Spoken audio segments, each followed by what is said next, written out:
नाशिकच्या कळवण तालुक्यात पुन्हा भूकंपाचे धक्के. 3.5 रिश्टर स्केलवर नोंद. नागरिकांमध्ये भीतीचं वातावरण.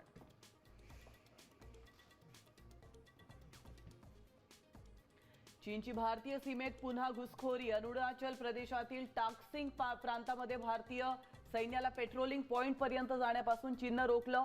पीपीएच्या रिपोर्टनंतर काँग्रेस आक्रमक. मोदी शहांनी राजीनामा द्यावा, तोपर्यंत मोदी शहांना झोपू देणार नाही. राहुल गांधींचा हल्लाबोल.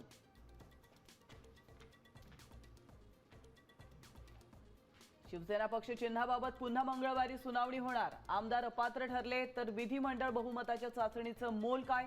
आयोगाच्या निर्णयावर सिब्बलांचा आक्षेप. तर प्रकरण 7 न्यायाधीशांच्या खंडपीठाकडे वर्ग करण्याची मागणी. मराठा आरक्षणासाठी जरांगे पुन्हा मुंबईत. तर मुख्यमंत्र्यांच्या वर्षा निवासस्थानासमोर ठिय्या आंदोलन करण्याचा इशारा. तर गरीब मराठ्यांच्या हितासाठी राजघराण्यांनी गॅझेटची शिदोरी उघडावी, जरांगेंचं आवाहन.